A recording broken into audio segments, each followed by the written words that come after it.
Hey guys, we're at the mining conference and there's so many liars here. I'm joking, I don't know who's lying and who's not, but I have a feeling a lot of them are. There's no way to know. Here's what I do know. We're gonna have to rip the face off the earth and mine it like it's never been mined before. So I'm gonna do my best to try to figure out what is the best way to pin these down, because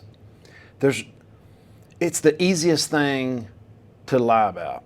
They drill these core samples up and every one of them paints a really pretty picture of how all you got to do is get a little money and then they find a bunch of gold or lithium or silver or whatever it may be.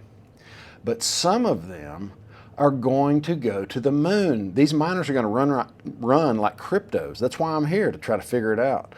So while I'm trying to figure it out, I run into Brent Cook.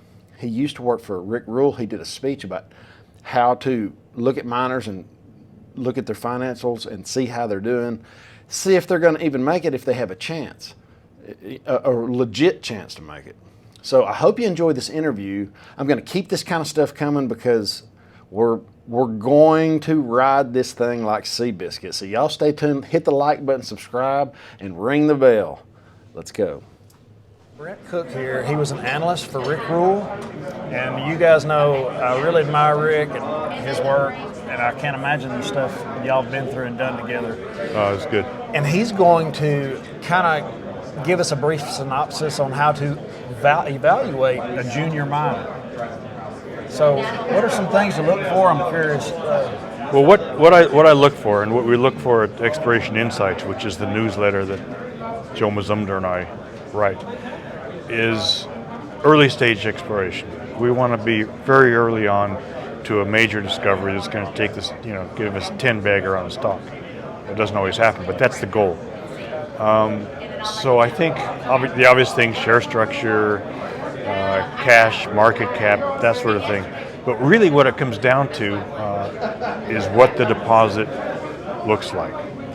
And when you talk to the management team, they need to be able to explain to you what type of deposit they're looking for, how much it's going to cost to get to the go, no-go point, how they're going to get there in terms of raising money, and what their ultimate expectation is if they're successful. And again, how they're going to go about raising the money, because you want to raise money at a higher price each time.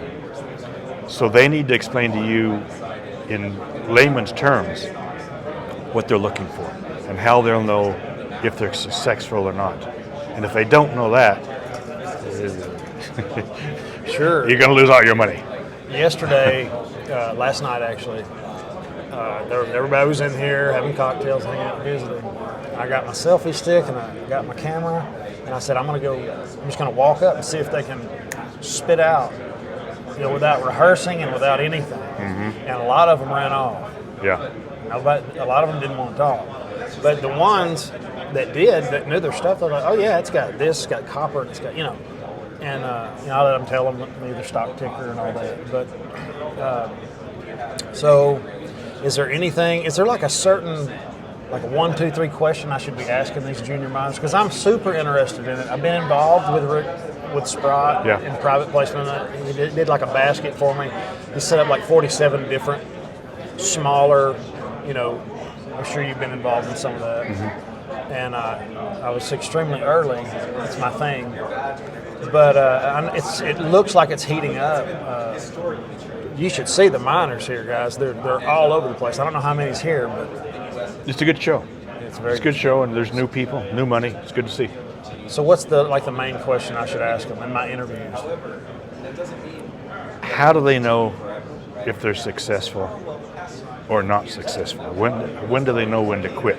Because so many of these companies, they raise money and tell you the story that they're going to find such and such, and then when they don't, or it's not working, they're unwilling to give up the dream and recognize reality. Like it's not, maybe 1 out of 100 exploration targets might turn into an economic order upon. 1 out of 100. Yeah. So your job as a guy looking at these things is to figure out, okay, do these guys have a shot if they're successful, is it big enough to matter? And you're looking for the fatal flaw. You know, like they'll go through, this is the geology, yada, yada, yada. But what's the metallurgy? How are they going to recover it? If the gold is locked up in arsenopyrite, then they're not going to recover it very easily. That's the fatal flaw. So just little things like that, So it could be that that get you simple. out of it, get you out of 90% of them. So they could have the gold in the ground, but they can't get it out. Oh yeah, there's lots of those. Lots of those.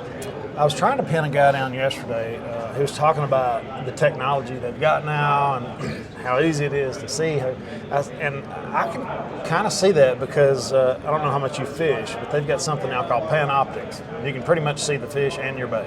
It's like Really? playing a video game. Yeah, it's cheating. That's cheating. Yeah.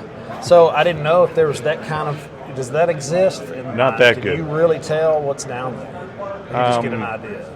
No, geology is very complicated, and you're trying to see into a third dimension that you can't really see, and almost all mineral deposits form when the Earth is doing crazy things like volcanoes and faults and stuff. So it gets to be very complicated geology. So Okay. there's things that help, right? There's geophysics and electromagnetism and such that help to understand, but nothing is definitive until you actually drill the hole, assay the hole, and drill enough holes, get enough assays to put together a body that holds together and can be mined economically. Okay. That's the goal. So that's really good. That's from Mr. Cook himself. So the last question, I kind of feel like the narrative is really, really strong for gold and silver as we devalue our currency rapidly at the end of its life. Is there a chance where all the small miners are going to get do well in the beginning? Is there, Yeah. In up until actually, let's call it about 2002, when the whole commodities boom in China took off. Almost every company went up, and none of them had crap. But there is the rising tide lifts all boats. But when the tide goes down, you know the saying. see who's swimming naked. Yeah, exactly. So I think that's that. I don't know if it's coming or not, and because I don't know that, I think it's best to stick to things you believe in, and you've done the due diligence on, so you know what the news coming out means. If that's what you've got to do, because more often than not, you're going to sell. But I've made more money. There's this chart. You start looking good, start finding it, and the stock's rising really well. But I'll see something in the news or in the geology that says, "Uh-oh, this isn't going to work." And I'll sell up here, and it might go higher, but eventually it'll go down here. So I've made a lot of money on this run-up on things that didn't make money, that didn't turn out to be a deposit. Is there a way for the viewers to access your information if they wanted to? Yeah, it's a newsletter. It comes out once a week, explorationinsights.com. It's written by Joe Mazumdar. You can subscribe for a month. If you don't like it after a month, you quit. It comes out every week.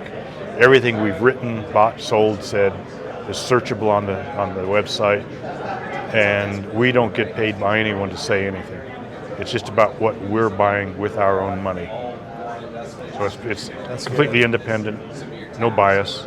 We're just trying to make money and tell you what we're doing. That's the goal of my channel, is to try to steer people in the right direction, because I'm involved with Rick and Sprott because they know what they're doing, and I don't have to try to find the miners, I think, because when you go to these miners, they paint a really pretty picture. Well, they all do. Every one of them. Every one of them's undervalued, eh? It's like, we're undervalued. So I'll put the link to your newsletter in the description below, so y'all go check that out, and I appreciate you coming on. Yeah, thanks. Let's do it. I think I'd lose. Thanks, guys. Thanks.